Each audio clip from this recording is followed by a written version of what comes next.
નમસ્તે વિદ્યાર્થીઓ, ચાલો ફરીથી એક લેક્ચર લઈને આપણે આવી ગયા છીએ. બરાબર.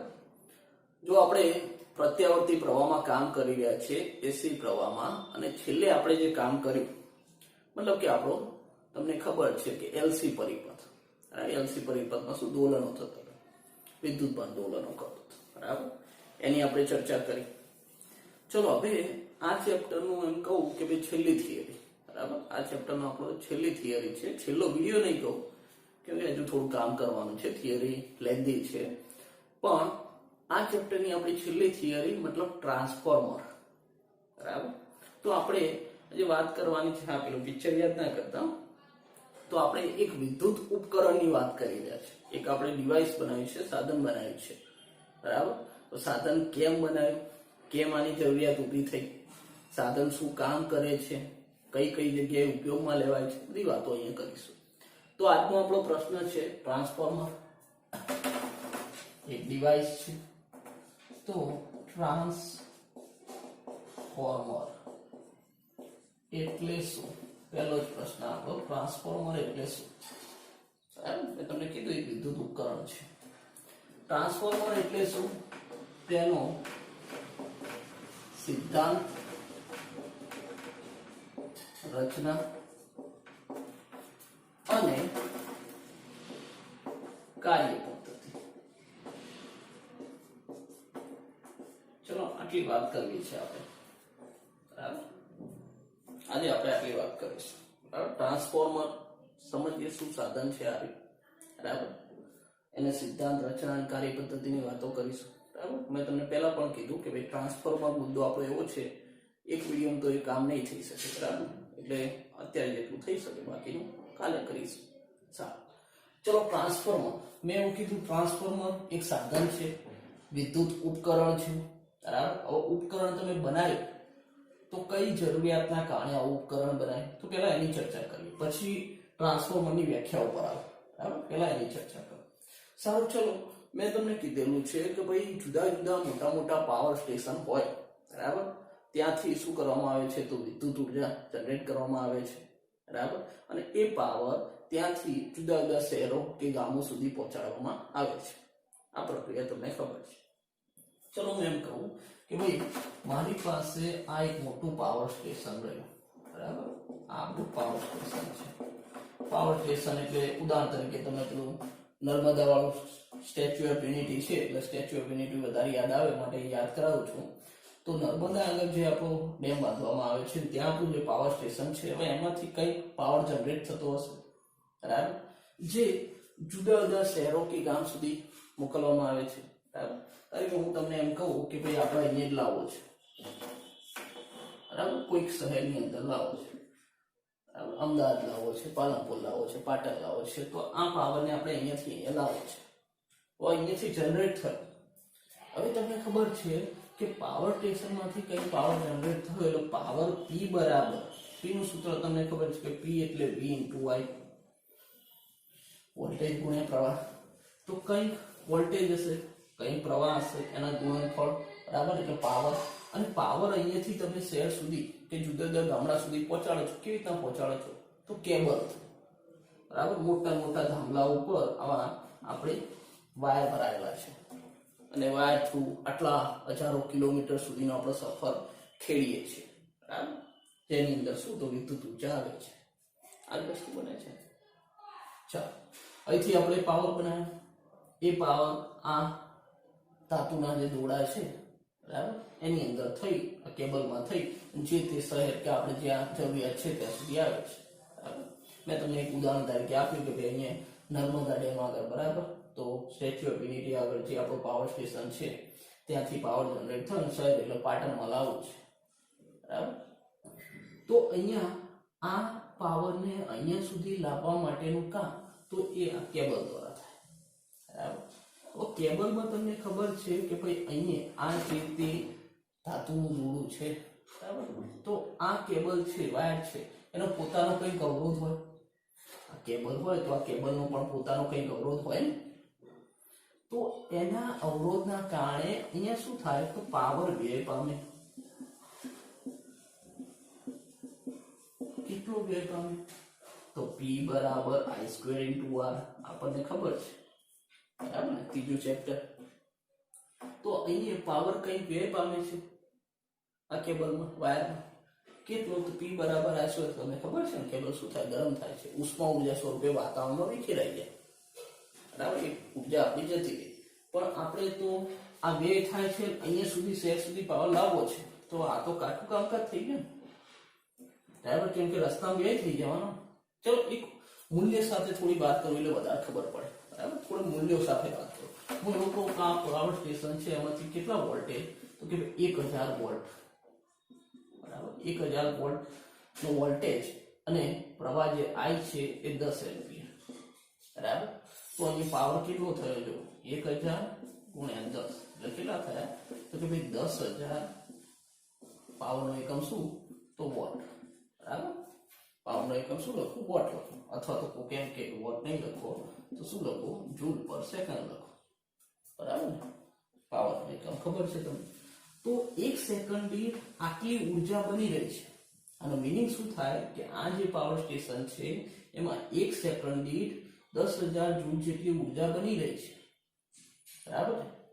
હવે આ ઉર્જા આપણે અહીંયા પહોંચાડવાની છે, પણ અહીંયા શું પાવર વ્યય પામે છે. હું તરીકે એવું કહું કે ભાઈ આ જે રીતે વાયર છે એનો અવરોધ 100 ઓહ્મ છે, અવરોધ 100 ઓહ્મ છે. તો જો વ્યય પામતો પાવર, તો પ્રવાહ કેટલો છે આપણી પાસે? સોરી, સ્મોલ I કરે છે તો સ્મોલ I કરો, બરાબર? પ્રવાહ કેટલો છે? તો 10 છે, 10 નો વર્ગ અને અવરોધ 100. 100 × 100 કેટલા થાય? 10,000. તો 10,000 વોટ. તો એનો મતલબ એ થયો કે તમે એને જેટલો પાવર સ્ટેશનમાંથી બનાવ્યા એટલો પાવર રસ્તામાં જતે જતે જ વ્યય પામી ગયો, અહીંયા કોઈ પહોંચી જ નહીં. આપણને તો કઈ મળી જ નહીં, રાહ જોઈને બેઠા હતા, બરાબર? પણ આપણને કોઈ પાવર મળ્યો નથી, વિદ્યુત ઉર્જા મળી નથી. તો આ તો તકલીફ વાળું કામ થયું, બરાબર? તો શું કરવું પડે? તો એનો મતલબ અવરોધ ઘટાડો. અવરોધ ઘટાડો તો આ પાવર અહીંયા મળી ગયો. આ જ વસ્તુ થાય ને. ચલો અવરોધ ઘટાડવા શું કરવું પડે? તો જો તમને યાદ છે કે ભાઈ આ જે અવરોધ છે એ અવરોધ શાની પર આધાર રાખે છે? તો R ચલે છે L લંબાઈના સપ્રમાણમાં.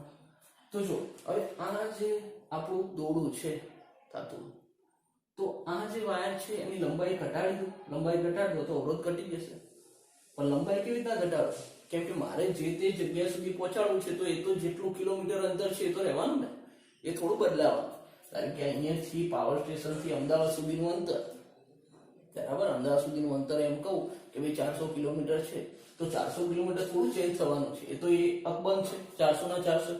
પાવર સ્ટેશન ઉપાડીને અહીંયા નહીં લાવી કે શહેરને ઉપાડીને અહીંયા નહીં લાવી, એટલે લંબાઈમાં કોઈ બદલાવ હું કરી નહીં શકતો. લંબાઈમાં બદલાવ ના કરું તો અવરોધમાં બદલાવ થશે નહીં. ચલો બીજું કામ તમને ખબર છે કે ભાઈ લંબાઈના સપ્રમાણમાં અને આડછેદના ક્ષેત્રફળના વ્યસ્ત પ્રમાણમાં અવરોધ શું હોય? લંબાઈના સપ્રમાણમાં અને આડછેદના ક્ષેત્રફળના વ્યસ્ત પ્રમાણમાં. એનો મતલબ જો હું ક્ષેત્રફળ વધારી દઉં તો શું થઈ જાય? અવરોધ ઓછો થઈ જાય. કોનું ક્ષેત્રફળ? તો આ જે ધાતુનું દોરડું છે, તો આ દોરડું આટલું એમ કહું છું, આટલું પતલું છે, એના કરતા દોરડું થોડું જાડું કરવું, બરાબર? એના આડછેદનું જે ક્ષેત્રફળ છે, જો આ ક્ષેત્રફળ કેટલું નાનું હતું, તો આ ક્ષેત્રફળ વધી ગયું, બરાબર? તો આડછેદનું ક્ષેત્રફળ વધારી દો તો અવરોધ ઓછો થાય. પણ તકલીફ ભાઈ, આવા મોટા જાડા દોરડા તમે આ ધાબળા ઉપરથી પસાર કરો, વજન કેટલો પડે, બરાબર? રિસ્કી પણ છે, બરાબર? કઈ તોફાન ફનાવ તૂટી પડે, જેની પર પડે તો જો આટલો બધો પાવર છે, બરાબર? તો અહીંયા આ તો તકલીફ જેવી વાત થઈ. એટલે આ લોજિકલી પોસિબલ નથી કે આટલા જાડા દોરડા તો આપણે કરી નહીં શકીએ. તો એનો મતલબ એ આવે એમાં ફરક નહીં કરી શકતા, તો આ નહીં બદલી શકતા.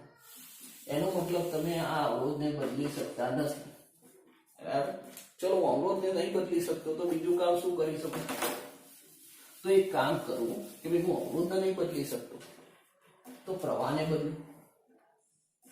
આ ઉપર પણ આધાર રાખે ને, આ જે વ્યય પામતો પાવર છે પ્રવાહ ઉપર પણ આધાર રાખે. પ્રવાહ બદલી કાઢું, પ્રવાહ શું કરું? ઓછો કરું તો વ્યય પામતો પાવર ઓછો થાય.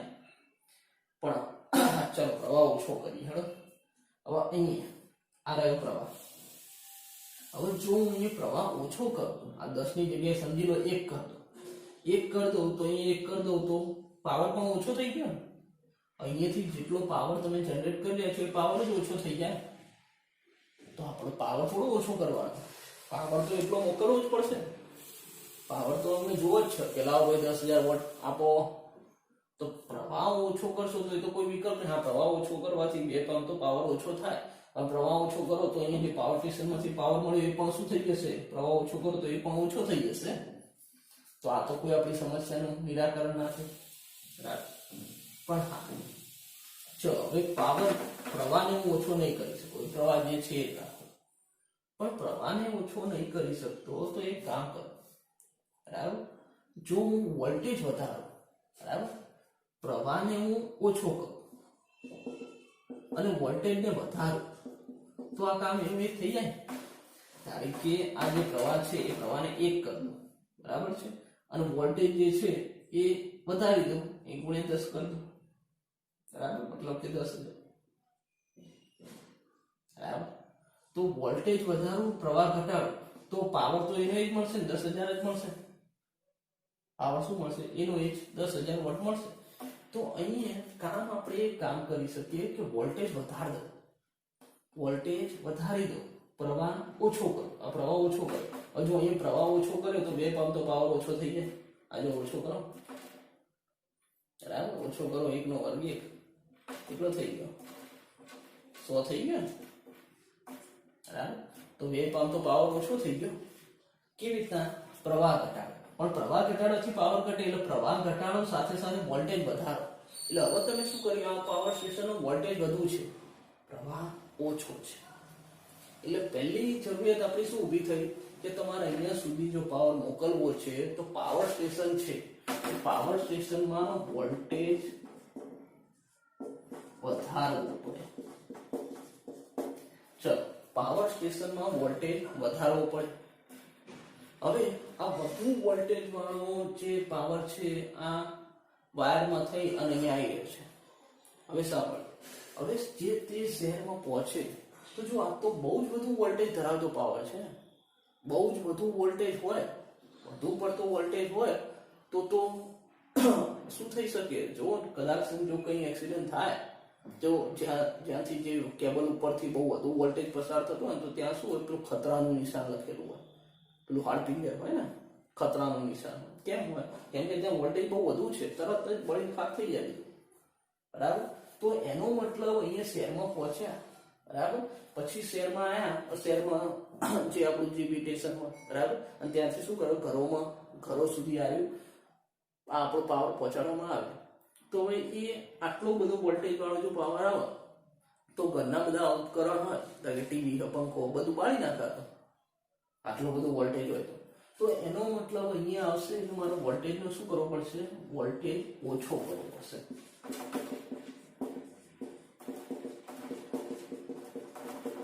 બરાબર, વોલ્ટેજ ઓછો કરવો, પણ સાથે સાથે શું કરવું? પ્રવાહ વધારી. અહીંયા વોલ્ટેજ ઓછો ને પ્રવાહ વધુ, બરાબર. તો શું થાય? પાવર એનો જળવાય ને, માટે પાવર જળવાઈ રહેવો જોઈએ. પાવર એનો જળવાઈ રહ્યો તો અહીંયા શું? વોલ્ટેજ વધારે અને પ્રવાહ ઓછો કરો.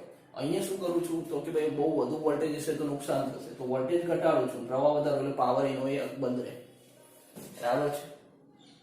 તો જો હવે અહીંયા આપણી પાસે વોલ્ટેજ શું કરવો પડે છે? ઓછો કરવો પડે છે. તો જો મારી જરૂરિયાત શું ઊભી થઈ કે પાવર સ્ટેશનમાં વોલ્ટેજ વધારવો પડે છે. શહેરો સુધી પહોંચ્યા અથવા ગામડાઓ સુધી પહોંચ્યા તો ત્યાં ગાડી મારે શું કરવું પડે છે? વોલ્ટેજ ઓછો કરવો પડે છે.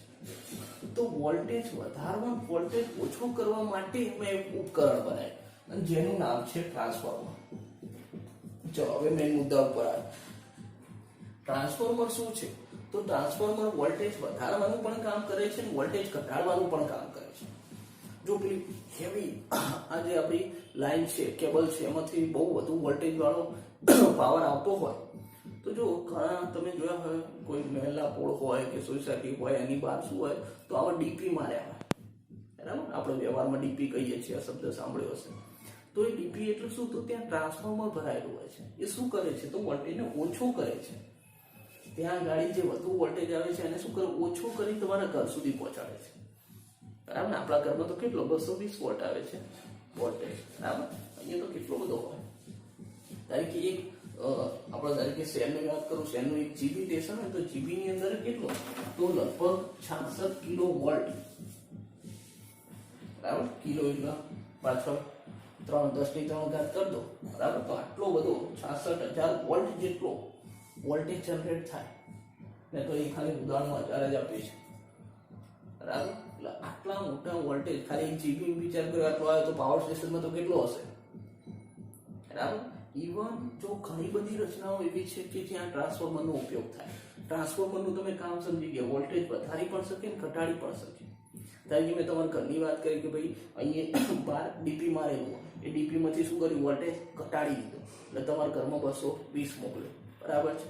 હવે તમારા ઘરમાં આવ્યો, તમે જો તમને યાદ હોય મોબાઈલ જે ચાર્જિંગ કરો છો, ચાર્જર હોય તો ચાર્જર આપણું હોય, ચાર્જરમાં કેટલી તમારી બેટરી હોય કેટલી, 6 વોલ્ટની 7 વોલ્ટની, બરાબર. તો એને 6-7 વોલ્ટની જરૂર, પેલા કેટલા આવે, 220 આવે. નુકસાન થાય કે નહીં, બરાબર. તો તમારું જે ચાર્જર છે, ચાર્જરની અંદર શું હોય છે, તો એ ચાર્જરની અંદર ટ્રાન્સફોર્મર હોય છે, જે શું કરે છે, તો તમે જે પ્લગ સાથે જોઈએ 220 આવે, 220 ને શું કરે છે, તો ઓછા વોલ્ટેજ કરી દે એની જરૂરિયાત મુજબ, બરાબર. સાથે સાથે પાછું જે ચાર્જર છે એની અંદર બીજી પણ એક રચના હોય છે, રેક્ટિફાયર. જે આપણો એસી આવે છે ને, તમને ખબર છે આપણા ઘરોમાં કયો છે, એસી વોલ્ટેજ છે, તો એ એસી ને ડીસી માં કન્વર્ટ કરવાનું કામ કરે. પણ એ બધું આપણે આના પછીના સેમેસ્ટરમાં આગળના સેમિકન્ડક્ટર ચેપ્ટરમાં કામ કરવાનું છે, એટલે એની ચર્ચા નહીં કરતો, રેક્ટિફાયર, બરાબર. હાલ ટ્રાન્સફોર્મર. તો મૂળ મુદ્દે જે ચાર્જર છે, ચાર્જરમાં ટ્રાન્સફોર્મર અને રેક્ટિફાયર આ બે રચનાઓ. ટ્રાન્સફોર્મર શું કરે, તો વોલ્ટેજ ઓછો કરે, પેલો 220 આવે પણ આપણે જરૂરિયાત 6 વોલ્ટેજ છે. પછી રેક્ટિફાયર શું કરે, એસીનું ડીસીમાં કન્વર્ટ કરી દે, બરાબર. ચલો, તો તમને ટ્રાન્સફોર્મર વિશે ખબર પડી ગઈ. હવે એની વ્યાખ્યા કરું છું. તો વ્યાખ્યા સિમ્પલ છે, આ લખી, બરાબર. તો આપણે શું કરી રહ્યા છીએ, વોલ્ટેજને વધારી રહ્યા છીએ અને સાથે સાથે ઘટાડી રહ્યા છીએ.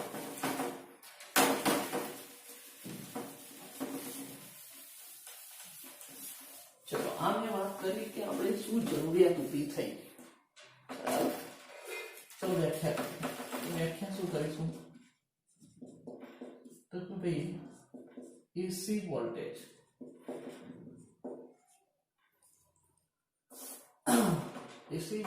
નું મૂલ્ય વધારી કે ઘટાડી શકતા ઉપકરણ સાધનને શું કહેવાય છે, ટ્રાન્સફોર્મર કહે છે. ચલો, ઓકે. ટ્રાન્સફોર્મર શું કરે છે, વોલ્ટેજને વધારે ઘટાડે, વોલ્ટેજને વધારવાનું કામ કરે અને ઘટાડવાનું પણ કામ કરે. પણ હા, એટલું ધ્યાન રાખજો કે વોલ્ટેજ વધાર્યું મતલબ પ્રવાહ ઘટાડ્યો, અને વોલ્ટેજ ઘટાડ્યું મતલબ પ્રવાહ વધારે, કેમ કે પાવર એનું એ રાખવાનો છે, બરાબર. ચલો, તો હવે આ વોલ્ટેજ વધારવા અને ઘટાડવા અનુસાર આપણે આ ટ્રાન્સફોર્મરના બે પ્રકાર પાડી દીધા છે. ટ્રાન્સફોર્મરના આપણે બે પ્રકાર પાડ્યા છે. બે પ્રકાર કયા, તો સ્ટેપ અપ ટ્રાન્સફોર્મર અને બીજું છે સ્ટેપ ડાઉન ટ્રાન્સફોર્મર. ચલો, નામ પ્રમાણેના જ ગુણ છે. સ્ટેપ અપ એટલે શું કરે, તો વધારે. સ્ટેપ ડાઉન એટલે શું કરે, ઘટાડે. કોને, તો વોલ્ટેજ. તો સ્ટેપ અપ પ્રકારનું ટ્રાન્સફોર્મર એ શું કરે છે, તો વોલ્ટેજ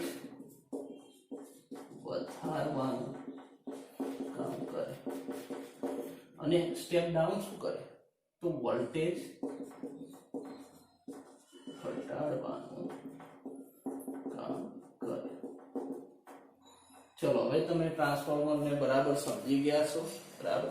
તો ટ્રાન્સફોર્મર એવું સાધન છે, ઉપકરણ છે કે જેની મદદથી વોલ્ટેજ વધે અને ઘટે. જો વધે તો એ સ્ટેપ અપ પ્રકારનું ટ્રાન્સફોર્મર, ઘટે તો એ સ્ટેપ ડાઉન પ્રકારનું ટ્રાન્સફોર્મર. ઓકે. ચલો, હવે એના સિદ્ધાંત ઉપર કામ કરીએ કે ભાઈ કયા સિદ્ધાંત ઉપર કામ કરે. તો સિદ્ધાંત માટે હું તમને 6થું ચેપ્ટર યાદ કરવાનું કહું છું. અન્યોન્ય પ્રેરણના સિદ્ધાંત પર ટ્રાન્સફોર્મર કાર્ય કરે છે. જો તમે છઠ્ઠા ચેપ્ટરની અંદર વિદ્યુત ચુંબકીય પ્રેરણની અંદર અન્યોન્ય પ્રેરણ તમે ભણેલા છો, બરાબર? તો અન્યોન્ય પ્રેરણના સિદ્ધાંત પર ટ્રાન્સફોર્મર કાર્ય કરે છે. એની અંદર ફેરાડેનો નિયમ પર લાગુ પાડે તો, બરાબર? સારું, ચલો હવે એની રચનાની વાત કરીએ. બરાબર, હવે રચનાની વાત કરીએ. તો રચનાની અંદર કેવું છે આ સાધન, કેવું છે, બરાબર? ચલો અહીં હું દોરી બતાવું છું. તો એના માટે આ સાધન બનાવવા માટે પહેલું કામ આપણે એક નરમ લોખંડ લીધું છે, બરાબર? તો નરમ લોખંડનો લંબચોરસ કે ચોરસ ટુકડો, જો મારી પાસે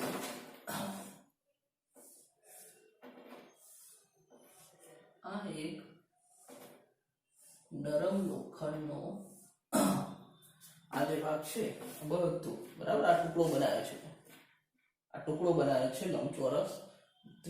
ત્રિપરિમાણમાં નહીં, દ્વિપરિમાણમાં આકૃતિ છે. ત્રિપરિમાણમાં થોડો વિચાર કરી લેજો, બરાબર? તો આ મારી પાસે શું છે, તો આ આનો કોર ભાગ છે, બરાબર? નરમ લોખંડ, બરાબર? નરમ લોખંડનો અંદરનો ભાગ. હવે આ નરમ લોખંડ પર શું કર્યું છે મેં, તો તાંબાના તારના ગૂંચળું, બરાબર? આપણે શું કર્યું છે, ગૂંચળા લીધા છે.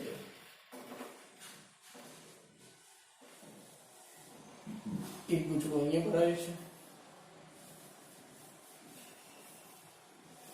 એક ગૂંચળું અહીંયા ભરાય છે, બરાબર? બે ગૂંચળા ભરાયા છે. મેં શું કર્યું, તો જો આ આખો જે ભાગ છે, બરાબર? આ ભાગ શું છે, તો નરમ લોખંડનો, બરાબર? નરમ લોખંડ કેમ લીધું છે, તો એવું નરમ લોખંડ લીધું છે જેની ચુંબકીય પારગમ્યતા વધુ હોય, બરાબર? અંદરથી ચુંબક, બરાબર? ચુંબકીય ક્ષેત્ર છે લાંબો સમય સુધી અંદર રહે માટે નરમ લોખંડ લીધું છે, બરાબર? તો અહીંયા મારી પાસે બે ગૂંચળા આવ્યા, બરાબર? હવે બે ગૂંચળામાં આ જે ગૂંચળું છે, બરાબર, એનું નામ આપું છું પ્રાથમિક ગૂંચળું, બરાબર? ગૂંચળું કોઇલ. અને આને નામ આપું છું ગૌણ ગૂંચળું, ગૂંચળું કે કોઇલ, બરાબર? ઘણી વાર આને ઇંગ્લિશમાં વાત કરીને એટલે શું કે પ્રાઇમરી કે, બરાબર? અને આને આપણે શું કહીએ, સેકન્ડરી.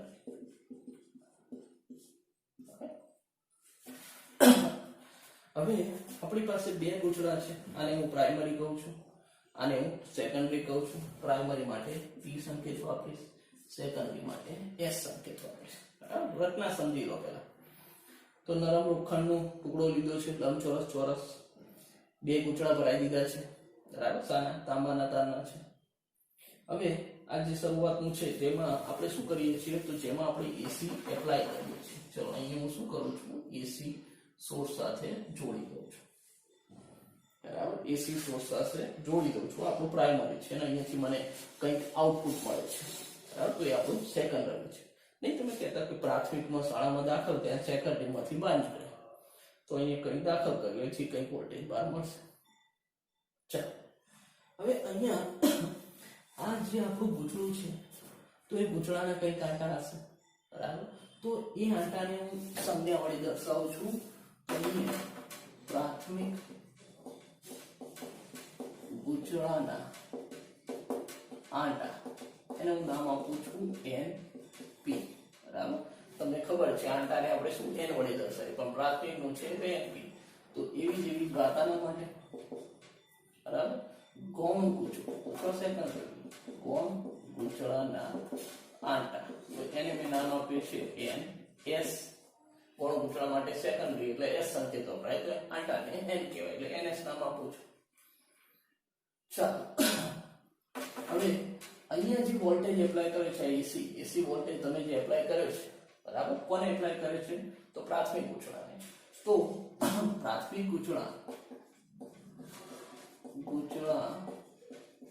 માટેના વોલ્ટેજને આપણે શું કહીએ, તો VP કહીએ. અંતે પરિસ્થિતિ સેકન્ડરીનો જે વોલ્ટેજ છે એને હું શું નામ આપું, તો એને VS નામ આપું. ઓકે છે? તમને ખબર છે વોલ્ટેજને V વડે દર્શાવવું, પણ પ્રાથમિક છે એટલે VP, સેકન્ડરીને VS, બરાબર? રચના સમજી લેજો ફરીથી. નરમ લોખંડનો આપણે ટુકડો લીધો છે, લંબચોરસ ચોરસ, એ માટે લીધો છે કેમ કે એમાં ચુંબકીય ક્ષેત્ર જળવાય. અહીં મારી પાસે પ્રાથમિક ગૂંચળું, ગૌણ ગૂંચળું, પ્રાઇમરી, સેકન્ડરી, કઈ કાંટા એનપી અને કઈ કાંટા એનએસ, બંનેના કઈ વોલ્ટેજ. હવે અહીંયા તમે આ વોલ્ટેજ લાગુ પાડે, બરાબર, એસી સોર્સ. હવે એસી સોર્સ લાગુ પાડે એટલે તમને ખબર છે અહીં પ્રવાહ જવાનો. હવે પ્રવાહ જશે, આ આટામાં પ્રવાહ ફરશે તો શું થશે? ચુંબકીય ક્ષેત્ર રચાશે. તરીકે ઉદાહરણ તરીકે કહું, હું આ એક ચુંબકીય ક્ષેત્ર રેખા દર્શાવું છું, બરાબર, આ એક ચુંબકીય ક્ષેત્ર રેખા દર્શાવું છું. તો ચુંબકીય ક્ષેત્ર રચાય. ચુંબકીય ક્ષેત્ર રચાશે તો પછી શું થવાનું છે કે ભાઈ અહીંયા આંટા દીઠ કંઈક એને ફ્લક્સ મળશે. ચુંબકીય ક્ષેત્ર રેખાઓ છે તો પછી ફ્લક્સ પણ રચવાનું કે નહીં? બરાબર.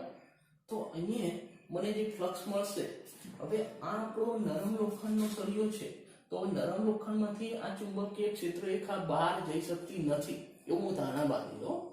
આમ તો થોડી ઘણી જાય પણ ખરા, પણ આપણે આઈડિયલ કન્ડિશન વિચારીએ કે નહીં જતી. તો આ ક્ષેત્ર રેખા અહીંયાથી આમ આ નરમ લોખંડમાં થઈને અહીંથી આમ જઈ અને એ આરામ પૂરું કરે, બરાબર. આવી રીતના બીજી ક્ષેત્ર રેખા, ત્રીજી ક્ષેત્ર રેખા, એટલે અહીંયા આંટામાંથી જેટલું ક્ષેત્ર રેખાઓ નીકળે છે અહીંયા પણ પર આંટાની એટલી ક્ષેત્ર રેખાઓ નીકળે છે. એટલે બંનેનું ફ્લક્સ કેવું? સરખું. બંનેનું ફ્લક્સ કેવું? સરખું. ચલો મેં એક અહીં કન્ડિશન લીધી હોય, ધ્યાન રાખજો કે ભાઈ આ નરમ લોખંડનો જે ટુકડો છે એમાંથી શું છે તો ચુંબકીય ક્ષેત્ર બહાર નહીં નીકળતું. કેમ કે આપણે જે નરમ લોખંડ લીધું છે એની પારગમ્યતા કેવી છે? વધુ છે, અંદર જકડી રાખે છે ચુંબકીય ક્ષેત્ર. હવે બીજી વાત કરું છું કે ભાઈ આ જે ગૂંચળું લીધું છે એ ગૂંચળું અવગણીય અવરોધ ધરાવે છે, બરાબર. આમ તો તમને ખબર છે કે ભાઈ તારનું ગૂંચળું હોય તો તારને કંઈક અવરોધ હોવાનો, પણ આપણે એને અવગણી દઈએ, બરાબર. તો અવગણીય અવરોધ ધરાવતો છે તો અહીંયા તમે જેટલા વોલ્ટેજ લાગુ પડે એટલો જ અહીંયા ઈએમએફ ઉત્પન્ન થશે. સ્વાભાવિક છે ને, પ્રવાહ છે, ફ્લક્સમાં ફેરફાર થાય છે અને ફ્લક્સ કેમ કે અહીંયા જો આ વોલ્ટેજ કેવો છે? એસી છે, એટલે ઘડીકમાં વધશે ઘટશે, ધન ઋણ, ધન છે ઋણ થશે, બરાબર. એટલે વોલ્ટેજમાં ફેરફાર થશે તો અહીંયા શું થશે? ફ્લક્સમાં ફેરફાર થશે, અને ફ્લક્સમાં ફેરફાર થશે તો શું થશે? વિદ્યુત ચાલક બળ ઈએમએફ રચાવાનું છે. તો અહીંનું કંઈક ઈએમએફ મળશે, અહીંનું કંઈક ઈએમએફ મળશે. અહીંના ઈએમએફ ને એપ્સાઇલોન 1 કહું, તો અહીંનું ઈએમએફ ને એપ્સાઇલોન 2 કહું, કેમ કે બંને બાજુ મળવાના છે ને. કેમ કે આનું આ ક્ષેત્ર રેખા અહીંયા જશે એટલે સમય સાથે આના ફ્લક્સમાં પણ ફેરફાર થશે, બરાબર. ચાલો, તો હું અહીંયા એ વાત કરી રહ્યો છું કે ભાઈ અહીંયા બંને ગૂંચળા માટે પર આંટા દીઠ ફ્લક્સ સરખું છે, બરાબર. જેને હું ફાઈ વડે દર્શાવું છું. પર આંટા દીઠ આ એક આંટો હોય, એક આંટામાંથી સમજી લો કે અહીં 3 ક્ષેત્ર રેખા પસાર થઈ, તો અહીંથી પણ કેટલી? 3 જ થાય, બરાબર. આમ થઈને આમ થઈને આમ, એટલે બંનેમાં ફ્લક્સ કેવું? સરખું. પણ જો બંનેની અંદર આંટાની સંખ્યા અલગ અલગ હોઈ શકે. આમાં કંઈક આંટા મેં 1000 લીધા, આમાં 800 લીધા, બરાબર. તો બંનેમાં આંટાની સંખ્યા અલગ હોઈ શકે. તો એક આંટા દીઠ, બરાબર, એક આંટા દીઠ ફ્લક્સ ફાઈ છે, તો n આંટા દીઠ ફ્લક્સ કેટલું? તો n ફાઈ થાય કે નહીં? તો આનું ફ્લક્સ કેટલું? n phi. આનું ફ્લક્સ n ફાઈ, પણ બંનેના n અલગ અલગ. તો હું એવું કહું કે પ્રાથમિક ગૂંચળાનું કુલ ફ્લક્સ, હવે કુલ ફ્લક્સને હું ફાઈ વડે દર્શાવું, કેપિટલ ફાઈ, બરાબર. પ્રાથમિક ગૂંચળાનું છે માટે ફાઈ પી નામ પ્રાઇમરી છે. હવે આનું ફ્લક્સ તો n કયો? આંટા, પણ કોઈ એને શું નામ આપું? np, કેમ કે પ્રાથમિકનું છે, ઇન્ટુ ફાઈ, બરાબર. એવી જ રીતના સેકન્ડરી, તો સેકન્ડરી ગૂંચળાનું કુલ ફ્લક્સ, તો સેકન્ડરી ગૂંચળાનું કુલ ફ્લક્સ તો એના કેપિટલ ફાઈ, અને સેકન્ડરીનું છે માટે ફાઈ s નામ આપું. અહીંયા આંટાની સંખ્યા તો એને શું નામ આપું? ns નામ આપું, તો ns. અને ફાઈ તો કેવું છે? સરખું જ છે. ફાઈ શું છે? એક આંટાની, તો એક આંટાની આમાં જેટલી ક્ષેત્ર રેખા આમાં પણ એટલી જ છે, એટલે બંને માટે ફાઈ સરખું. આંટાઓની સંખ્યા અલગ અલગ, અને આંટાઓની સંખ્યા અલગ અલગ હોય તો પછી બંનેનું કુલ ફ્લક્સ પણ અલગ અલગ મળે, બરાબર ને?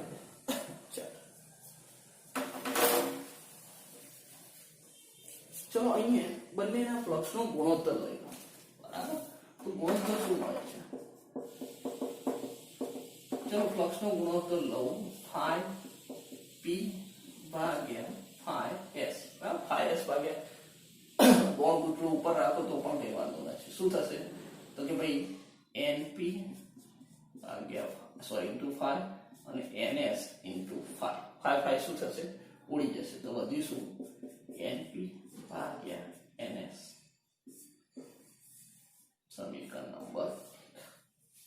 ચલો બંનેના કુલ ફ્લક્સનો જે ગુણોત્તર છે એ કોના ગુણોત્તર? તો બંનેના આંટાઓની સંખ્યાના ગુણોત્તર ઉપર આધાર રાખે. કેમ કે બંનેનું ફ્લક્સ એક આંટા બી એ તો સરખું જ છે, તો આધાર કોની પર? બંનેના આંટાના ગુણોત્તર ઉપર. સારું, ચલો અહીંયા મેં તમને કીધું કે ભાઈ એ અહીંયા એસી વોલ્ટેજ છે એટલે બદલાતો છે. તો અહીંયા ફ્લક્સમાં શું થાય? ફેરફાર થાય. પ્રવાહ ગયો પણ પ્રવાહ કેવો છે? બદલાતો છે. સમય સાથે બદલાય છે તો ફ્લક્સ ફેરફાર થાય. ફ્લક્સ ફેરફાર થાય તો શું થાય? ઈએમએફ ઉત્પન્ન થાય. તો અહીંયા આ જે ઉત્પન્ન થતું ઈએમએફ છે, બરાબર? ઈએમએફ નું જો સૂત્ર યાદ આવતું હોય તમને, બરાબર? આપણે આગળ વિદ્યુત ચુંબકીય પ્રેરણામાં ફેરાડેના નિયમમાં કામ કરેલું છે. તો અહીંયા ચલો પેલા પ્રાથમિક ગૂંચળા માટે વાત. તો પ્રાથમિક ગૂંચળા માટે પ્રેરિત ઈએમએફ એને એપ્સાઇલોન 1 નામ આપ્યું. એપ્સાઇલોન 1 બરાબર યાદ આવે છે? માઇનસ n d phi ભાગ્યા dt, બરાબર? પણ n કયો? તો પ્રાથમિક, એટલે એને નામ આપી દઉં np, બરાબર? અથવા તો તમને ખબર છે કે ભાઈ ભેગું લખવું તો પણ વાંધો નહીં કે ભાઈ માઇનસ d n phi ભાગ્યા dt minus d capital phi p ભાગ્યા dt. આ કુલ છે એટલે શું છે? np into phi. તો np પ્રાથમિક માટે છે, np into phi એટલે શું થઈ ગયું? કુલ ફ્લક્સ પણ લઈ શકો, અથવા તો આ રીતના લખો, બરાબર? સમય સાથે ફ્લક્સમાં થતો ફેરફાર શું ઉત્પન્ન કરે? ઈએમએફ ઉત્પન્ન કરે. ફેરાડે આવું કંઈ કીધું હતું. પ્રાથમિકમાં છે એટલે 1 નહીં, આપણે આને શું નામ આપીએ છીએ? પ્રાથમિક માટે p સંકેત લીધો છે બધે. ચલો, બરાબર? તો ગૌણ ગૂંચળામાં પ્રેરિત ઈએમએફ. ચલો, ગૌણ ગૂંચળામાં પ્રેરિત ઈએમએફ, તો એને નામ આપવું એપ્સાઇલોન s. શું થશે? માઇનસ ns d phi ભાગ્યા dt. ઓકે, ચલો બંનેના વિદ્યુત ચાલક બળ અને ગુણોત્તર લઈ લઈએ. ચલો ગુણોત્તર લઈએ. ગુણોત્તર તો એપ્સાઇલોન p ભાગ્યા એપ્સાઇલોન s બરાબર શું થશે? જો લખી દઉં છું પહેલા, માઇનસ np d phi ભાગ્યા dt minus ns d phi ભાગ્યા dt. d phi ભાગ્યા dt ઉડી જશે, માઇનસ માઇનસ ગયું તો શું વધ્યું? એપ્સાઇલોન p એપ્સાઇલોન s બરાબર શું વધ્યું? np ભાગ્યા ns. અને અહીંયા જો આ જે વિદ્યુત ચાલક બળ છે, મેં કન્ડિશન ઉમેરી કે કઈ? તો કે આ ગૂંચળામાં અવગણીય અવરોધ છે, અને અવગણીય અવરોધ હોય તો જેટલો વોલ્ટેજ અહીં લાગુ પડે એટલો ને એટલો ઈએમએફ ઉત્પન્ન થાય. જેટલો વોલ્ટેજ લાગુ પડે એટલો જ ઈએમએફ ઉત્પન્ન થાય. તો આ બંને કેવા? સરખા. તો આનો જે વોલ્ટેજ છે, બરાબર, એનું હું નામ આપી દઉં VP, બરાબર? એ જ પ્રમાણે આને શું આપું? તો VS. તો આની જગ્યાએ હું લખી શકું એપ્સાઇલોન p ની જગ્યાએ VP ભાગ્યા VS બરાબર NP ભાગ્યા NS, બરાબર? તમારી બુકમાં ગુણોત્તર આ રીતના પણ આપેલો છે કે VS ભાગ્યા VP બરાબર NS ભાગ્યા NP. એમાં ગૌણ અને પ્રાથમિક એનો ગુણોત્તર લીધો છે, પણ વાત તો એકની એક. ચલો, ખ્યાલ આવ્યો છે? તો અહીંયા તમે જે વોલ્ટેજ, બરાબર, લાગુ પાડ્યા છે અને તમારે કઈ વોલ્ટેજ મેળવવા છે, બરાબર? તો આ પ્રાથમિક અને ગૌણના જે વોલ્ટેજ છે, વિદ્યુત સ્થિતિમાનનો ગુણોત્તર છે એ શું, તો આંટાઓની સંખ્યા ઉપર આધાર રાખે. આંટાઓ અલગ અલગ હશે તો એ પ્રમાણે કામ થશે. હજુ જો આમાં આ સૂત્રમાં આગળ સમીકરણ એક ઉપરથી વાત કરું તો જો એમપી ભાગ્યા એસ એટલે શું છે, તો આની જગ્યાએ હું આવું પણ લખી શકું, ફાઈ પી ભાગ્યા ફાઈ એસ. બરાબર. જે સંબંધ કે એમસીક્યુ માં જેવી જરૂરિયાત હોય એ પ્રમાણે એનો ઉપયોગ કરવાનો. બરાબર. તો રચનાની અંદર વાત કરીએ તો આ રચના, બરાબર, આકૃતિ દોરો, ખાલી સમજ આવો. આ એની કાર્ય પદ્ધતિ. કાર્ય પદ્ધતિમાં આપણે આ સૂત્ર બંનેના પ્રાથમિક અને ગૌણના વિદ્યુત સ્થિતિમાનના તફાવતનો જે ગુણોત્તર છે, આંટાઓની સંખ્યાના ગુણોત્તર જેટલો. બરાબર. કેમ કે એ બદલાય છે, બીજું બદલાય છે, બાકી તો ચેન્જ નથી. બરાબર. ચલો આટલા સુધી ખ્યાલ આવી ગયો. એક સ્ક્રીનશોટ લઈ લેવાનો, થોડે જો વાતો કરી આની. જો આ આકૃતિ મેં લીધી છે ને, આ શરૂઆતમાં જ્યારે ટ્રાન્સફોર્મર બનાવવામાં આવતું તો આવું બનાવવામાં આવતું, પછી એમાં ચેન્જ પણ કર્યો. જો મેં એક કન્ડિશન ઉમેરી હતી કે ભાઈ આ જે નરમ લોખંડ છે શું છે, તો આ ચુંબકીય ક્ષેત્ર બહાર જતું નથી, એ આમ જ ફરે છે, પણ બહાર જઈ શકે. બરાબર. તો એના માટે થોડી રચના અલગ પણ બનાવાય છે. બરાબર. એ પણ આકૃતિ ભેગી ભેગી દોરજો. મેં એક જ દર્શાય છે, પણ એ જો અહીં નીચે એક સ્ક્રીનશોટ લઈ લીધો હશે તમે, બરાબર, અહીં નીચે એ આકૃતિ પણ દર્શાવી દઉં છું.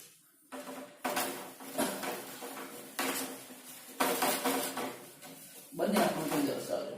બરાબર છે. તો બીજી આકૃતિ આ પ્રકારની છે. બરાબર. પછી ટ્રાન્સફોર્મરમાં થોડો સુધારો થયો હશે અને આ પ્રકારનું પણ બનાવ્યું.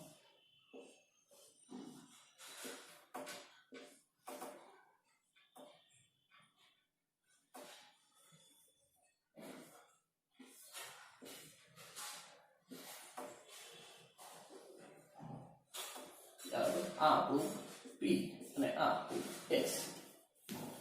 જો બરાબર, ઉપર નીચે અલગ અલગ ગૂંચળા અહીંયા વીંટાળી દેતા લાગતા.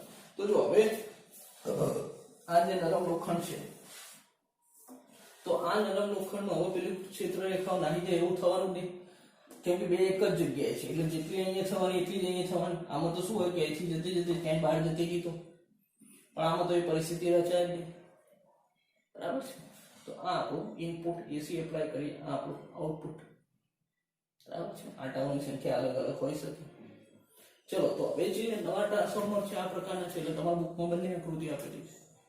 બરાબર છે. એટલે આ સમજી લો, એટલે આ ખ્યાલ આવી ગયો. ચલો ન થઈ ગયો. ચલો હજુ થોડી વાતો વધારીએ. મૂળ મુદ્દે યાદ રાખજો કે આંટાઓની સંખ્યામાં તમે ફેરફાર કરો છો, એના આધારિત કંઈક ફેરફાર કરવા મળે.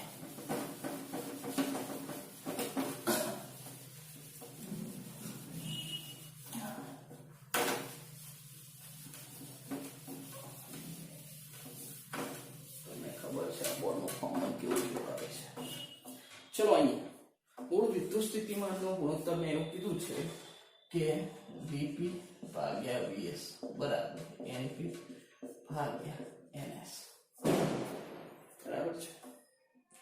હવે જો હું અહીં કન્ડિશન લઉં કે NP ગ્રેટર ધેન NS, આ જે પ્રાઇમરી ગૂંચળા છે એ વધારે લો અને સેકન્ડરી ઓછા લો. બરાબર. તો આ જે આપણું ટ્રાન્સફોર્મર છે, આપણે હવે ચેન્જ શું કરીશું કે જો મારે વોલ્ટેજ મેળવવો છે, અહીંયાથી વોલ્ટેજ મને બહાર મળશે. બરાબર. પણ વોલ્ટેજ મેળવવા માટે મારે શું ચેન્જ થઈ શકે, તો જો અહીંયા આંટાઓની સંખ્યામાં જ ફેરફાર થઈ શકે. તો આંટાઓની સંખ્યામાં જો એમપી વધારે લો તો મને અહીંયા સ્ટેપ ડાઉન ટ્રાન્સફોર્મર, અને જો એનપી લેસ ધેન NS લખો એટલે અહીંયા આંટા વધારે હોય તો મને શું મળે, સ્ટેપ અપ ટ્રાન્સફોર્મર. જો આપણે બે પ્રકાર પાડેલા છે કે ક્યારે તમારે વોલ્ટેજ વધુ જોઈએ છે ઓછું જોઈએ છે, તો એ કેવી રીતના નક્કી કરશો? ટ્રાન્સફોર્મર તો એક જ છે ને, તો આમાં ખાલી આટલો ફેરફાર કરવામાં આવે કે જો અહીંયા આ પ્રાથમિકના ગૂંચળા વધારી દે, આના ગૂંચળા વધારી દે તો એ શું થયું, એનપી વધારતો તો સ્ટેપ ડાઉન ટ્રાન્સફોર્મર છે. એટલે આ સ્ટેપ ડાઉન ક્યાં કરવામાં આવતું હતું? પાવર સ્ટેશનમાં. ચલો હવે અહીંયા સોરી આ સ્ટેપ ડાઉન ક્યાં કરવામાં આવતું આપણે ડીપી ની અંદર કે ઘરો સુધી લાવવા માટે. અને NS જો આ ગૂંચળામાં આટા વધારી દઈએ તો સ્ટેપ અપ ટ્રાન્સફોર્મર વધારવા છે એટલે વોલ્ટેજ વધારવાનું કામ ક્યાં કરતા હતા? પાવર સ્ટેશનમાં કરતા હતા. બરાબર, તો આ વસ્તુ ખાસ નોંધ કરજો. સ્ટેપ અપ ક્યારે બને, સ્ટેપ ડાઉન ક્યારે બને. આ વધાર દો, સ્ટેપ ડાઉન થઈ ગયું. આ વધાર દો તો સ્ટેપ અપ થઈ ગયું. આનો સંકેત જેમ તમે અલગ અલગ આપણે જેમ AC માટેનો આવો સંકેત કરીએ છીએ ટ્રાન્સફોર્મર માટેનો સંકેત તો જો આ પ્રકારનો સંકેત કરવામાં આવે ટ્રાન્સફોર્મર. બરાબર, બે ગૂંચળા રીતના દોરવામાં આવે છે અને વચ્ચે આ રીતના 3 લાઈન કરી. બરાબર, તો આ સંકેત શાની માટે થઈ ગયો? ટ્રાન્સફોર્મર માટે. તમારે ક્યાંય કોઈ પરિપથમાં ટ્રાન્સફોર્મર દર્શાવવું હોય તો એના માટેનો સંકેત આવે. બરાબર, બે બાજુ ગૂંચળા કરીને વચ્ચે લાઈન કરી દો તો આ ટ્રાન્સફોર્મર આપણે દર્શાવ્યું છે. બરાબર, અને સ્ટેપ અપ ડાઉન એટલે ખબર છે કે આમાં ગૂંચળા વધારી દેજો, આમાં વધારી દો તો એ પ્રમાણે અપ ડાઉન થઈ શકે. સારું, ચલો હવે તમને અહીં ખબર છે કે ભાઈ આપણે સ્ટેપ અપ અને સ્ટેપ ડાઉન વોલ્ટેજ વધારવા ઘટાડવા માટે ઉપયોગ કરીએ છીએ. બરાબર, હવે અહીંયા આ જે ગુણોત્તર છે હું એક કામ કરું કે ભાઈ NS ભાગ્યા NP. NS ભાગ્યા NP ને આપણે નવો સંકેત આપીએ છીએ જેને હું R વડે દર્શાવું છું. બરાબર, જેને હું R વડે દર્શાવું છું, ઇવન એને લેમ્બડા વડે પણ દર્શાવે છે ઘણી જગ્યાએ MCQ માં. એના આપણે ટ્રાન્સફોર્મેશન ગુણોત્તર, આને આપણે ટ્રાન્સફોર્મેશન ગુણોત્તર કહીએ છીએ. લેમ્બડા અથવા R વડે દર્શાવે શું છે તો આટાઓની સંખ્યાનો ગુણોત્તર છે. એને આપણે શું કહીએ છીએ? ટ્રાન્સફોર્મેશન ગુણોત્તર. ત્યારે કઈ ઘણી બુકોની અંદર R ઘણામાં લેમ્બડા આ રીતના દર્શાવે છે. બરાબર, કદાચ બુકની અંદર માહિતી નહીં આપી હોય પણ MCQ માં કામ આવે છે. તો ટ્રાન્સફોર્મેશન ગુણોત્તર પણ નોંધ કરજો, ક્યાંક લેમ્બડા પણ કે R પણ કે NS ભાગ્યા NP. હવે જુઓ કે અહીંયા જો NP ઓછો હોય, બરાબર, NP ઓછા હોય અને આ કેવા વધુ હોય, બરાબર, આ ઓછું તો લેમ્બડા R કેવું મળે? વધુ મળે. બરાબર, આ ઓછા છે, પ્રાથમિક ગૂંચળું ઓછું છે તો અહીંયા શું લખીશું કે ભાઈ R લેસ ધેન 1. એક કરતા કેવો થાય? નાનો થાય. તમે આ ઓછા લીધા છે, બરાબર, NP ઓછા લીધો છો તો આ ઓછું લીધું એટલે આ મૂલ્ય કેવું થઈ જશે? વધુ થઈ જશે. સોરી, તો R ગ્રેટર ધેન 1 તો આ સ્ટેપ અપ પ્રકારનું ટ્રાન્સફોર્મર થશે. અને R લેસ ધેન 1 કે તો સ્ટેપ ડાઉન પ્રકારનું ટ્રાન્સફોર્મર. આ સ્ટેપ ડાઉન ને આ સ્ટેપ અપ. આ પણ માહિતી યાદ રાખજો. બરાબર, MCQ માં ક્યાંક કામમાં આવી શકે છે. ઓકે છે, ચાલો હજુ ચલો અહીંયા આપણો ટ્રાન્સફોર્મર એનો સિદ્ધાંત રચના કાર્ય પદ્ધતિ આવી ગઈ છે. બરાબર, છતાં હજુ થોડી કન્ડિશન એપ્લાય કરું તો તમને ખબર છે કે આપણે આ જે ગૂંચળું બે ગૂંચળા ટ્રાન્સફોર્મર જે બનાવી છે એમાં કઈ કન્ડિશન ફોલો કરી છે. તો જો પહેલી શરતો કહું છું, બરાબર, કઈ ધારણાઓની સાથે ચાલે તો પહેલી ધારણા આ જે ગૂંચળું છે એનો અવરોધ અવગણ્ય, આનો અવરોધ અવગણ્ય ગણે તો બરાબર. જો પાછું એનો કંઈક હોય તો આ બંને એપ્સાઇલોન V બે હરખા ના હોય. બીજું, આ જે નરમ લોખંડનું ગૂંચળું છે એમાંથી કોઈ ક્ષેત્ર રેખા બહાર જતી નથી, ચુંબકીય ક્ષેત્ર બધું અંદર જ રહે છે. એ પણ આપણી ધારણા જ કહેવાય ને. એવું જરૂરી થોડું બારે અમુક જતી રહેતો તો પાછી પરિસ્થિતિ બદલાય, બંનેના ફાય સરખા ના થાય, એ પણ આપણી કન્ડિશન. અને ત્રીજું, આપણે પ્રવાહ કેવો ગણે છે? ઓછો. સેકન્ડરી ગૂંચળાનો પ્રવાહ કેવો ગણે છે? ઓછો. તો આ 3 કન્ડિશન ધ્યાનમાં રાખજો. બરાબર, ચાલો આજે આટલા સુધી.